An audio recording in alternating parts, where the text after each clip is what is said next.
is the difference between spiritual impartation and initiation? Good.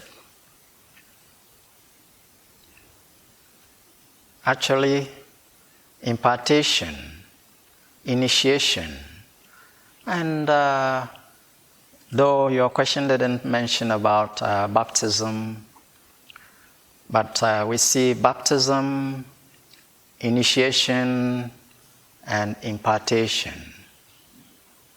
There are other words like anointment and so on. But specifically, your question is on spiritual initiation, impartation, and initiation, the difference between the two. Yeah, when we speak of initiation, this has been the kind of traditions in spiritual growth that we find in a lot of spiritual organizations. Some of the religions, they have initiations. Now, what is this initiation?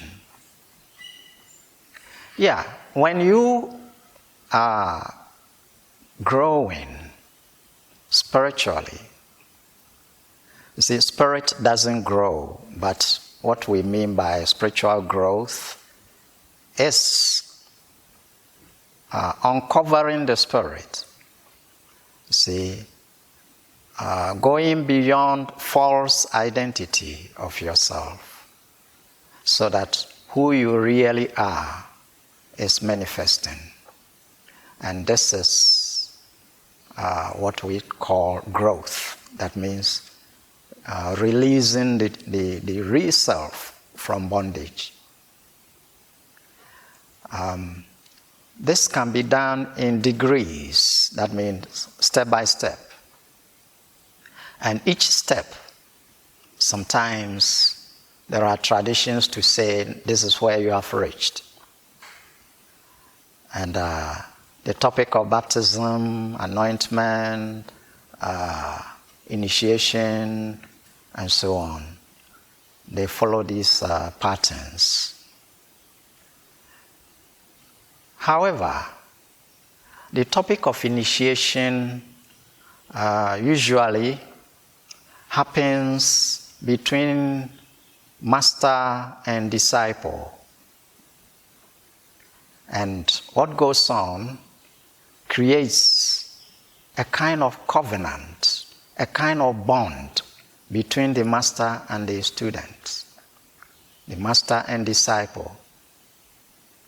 In this way, whatever the karma means the piled up cause and effect in the person's life, the spiritual master is agreeing to share, to help.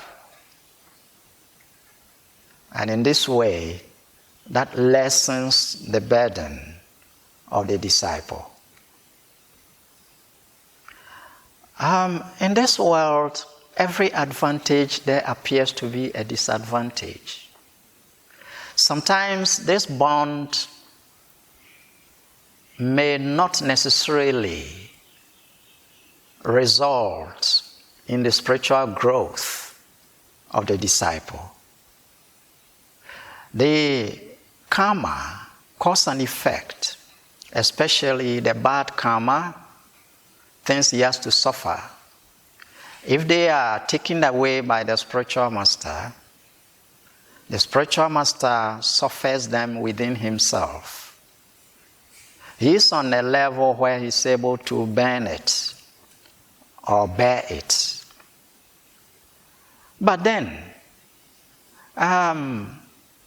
the burden may be taken, but if the disciple doesn't have the inclination, the determination, the humility to grow, to unveil, to take advantage of the spiritual master's kind act, the person may still be where he or she is.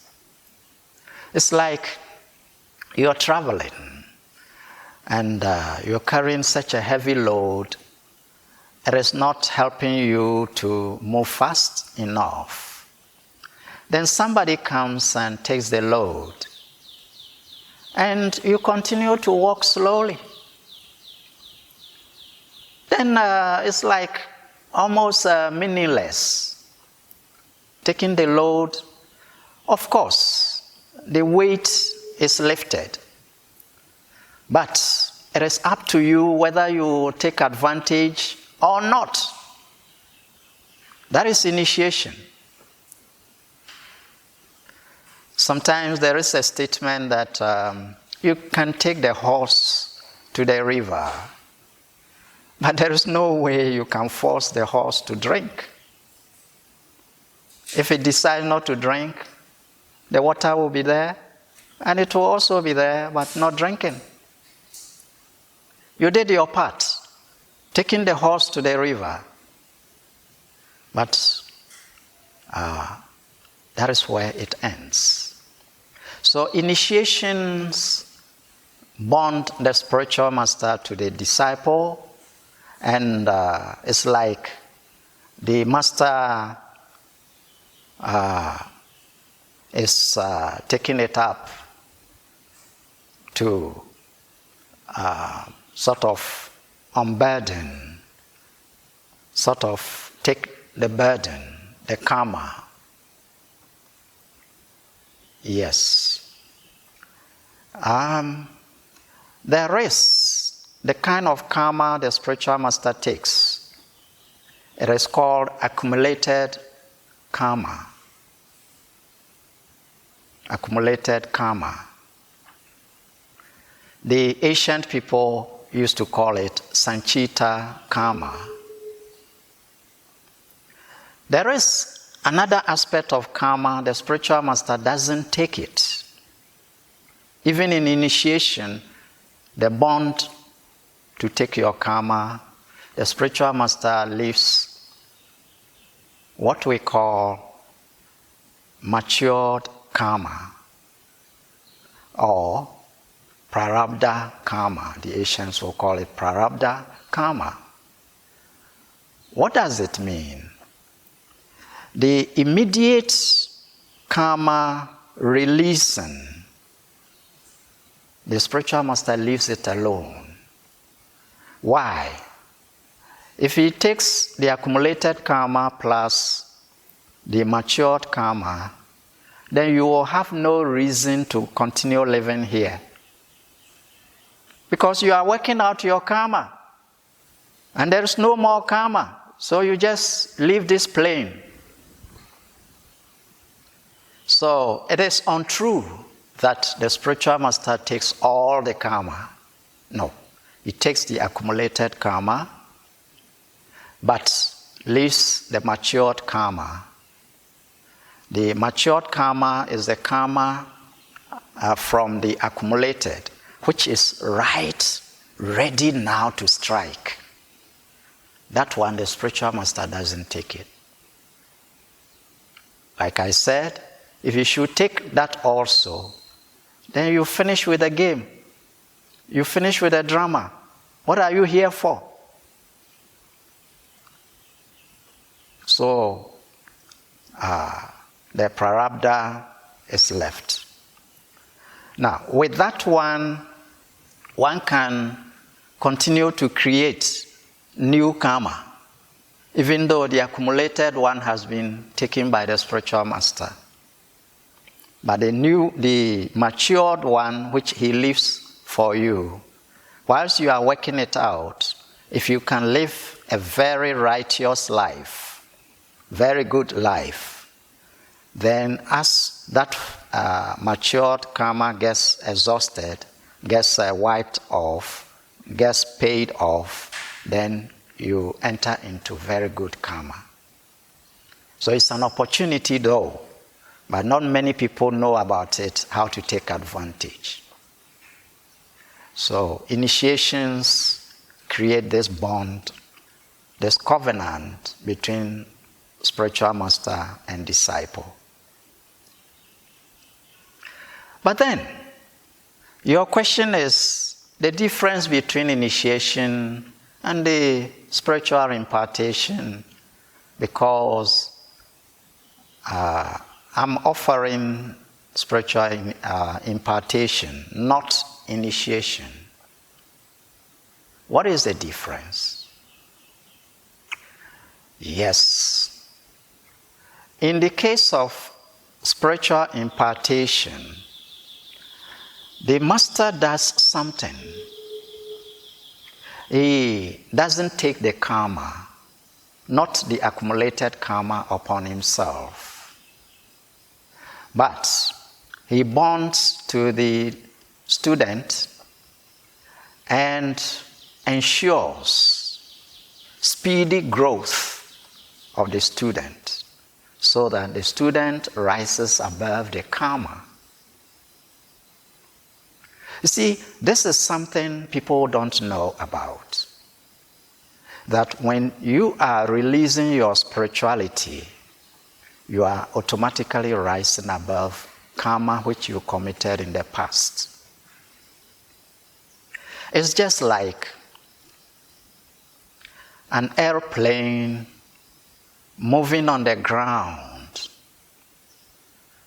The direction it is facing, we can enumerate certain objects, and we know for sure that the airplane is going to crash into any of these objects unless the airplane lifts itself, is made to fly.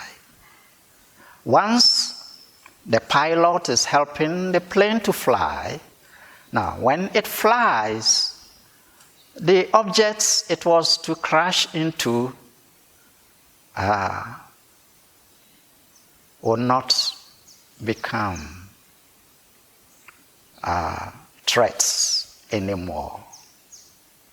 So the elevation of the student, the elevation of the disciple is the prime objective of the spiritual master who does impartations. Impartation means empowering you beyond the karma.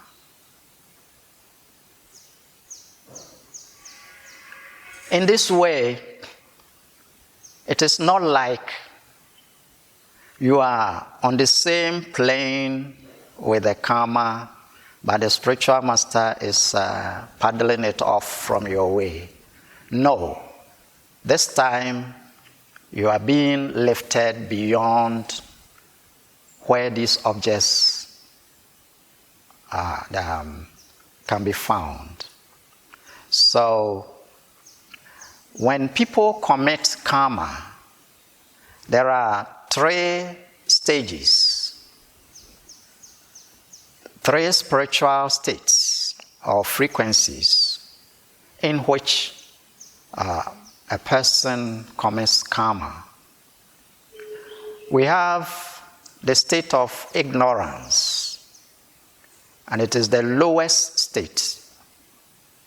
So if a person commits karma in the state of ignorance, the reaction is looking for the person in that same state. That is the law. Then the second state is called passion. We commit a lot of things in the passion state, and the response is seeking you in the passion state, because that is where you committed it. Then we have the third state we call goodness. So we commit karma in the state of goodness. And if you do it that way, in that state, the reaction, the response is coming to you in that state of goodness. Now, imagine somebody commits in the state of ignorance, the lower state, but you help the person to move away from ignorance to passion, then you have nullified the response of karma which he committed in the state of ignorance, because its response cannot seek him on a higher frequency. It will seek him only on the lower frequency, because that is where he committed it. In the state of passion, what the person committed, if you raise the person to the mode of goodness, then the response to the things he committed in passion will be looking for him, but he's no more in passion. He's gone to goodness. So that karma, the effect, will be hanging, will be under pause. Now, woe betide a person if he should descend to passion again, or descend to ignorance again. Then all the things he committed in ignorance, which were looking for him, but because he has left there, it cannot reach him. Now he has descended once again to ignorance. Those things will strike. They will strike the person. So, the spiritual master or teacher helping with impartation sees what you have committed in ignorance, what you've committed in passion, and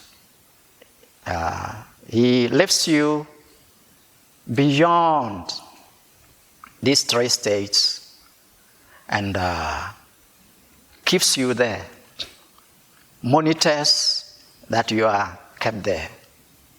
You don't descend. And that is the bond to ensure that you don't descend.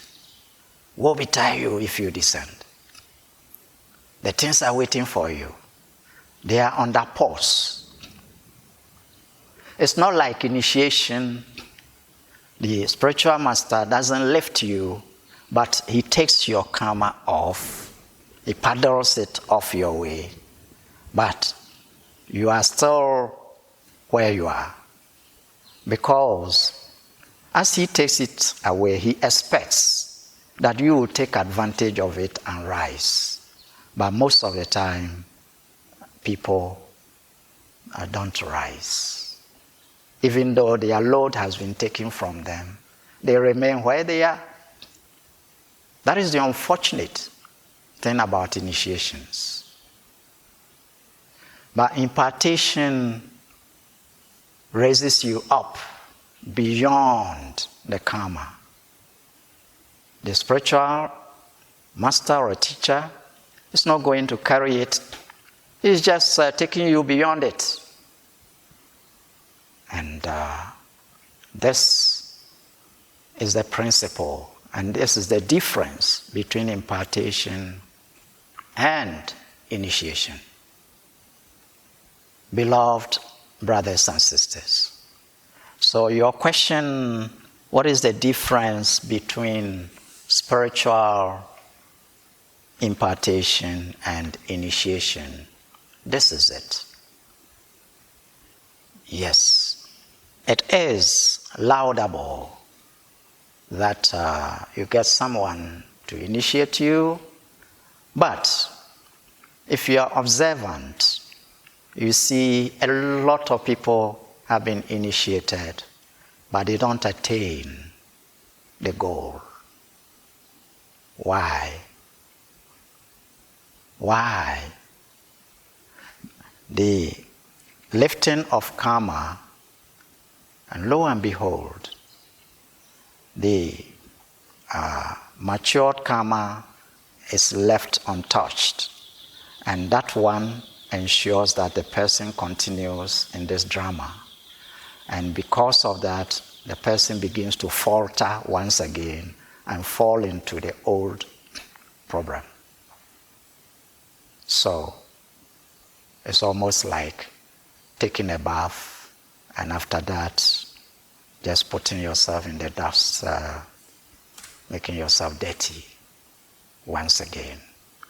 So this burdens spiritual masters unnecessarily.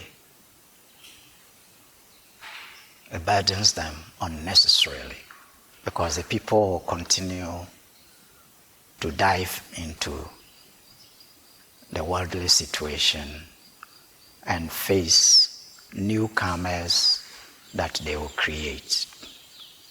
Yes. In the case of impartation, when you are lifted beyond the past karmas, you are now under the guidance of the teacher going to create beneficial karma because he puts you in service. And that service will generate good karma. And all these things, the spiritual teacher ensures it. And that is what we're doing. Thank you, beloved brothers and sisters.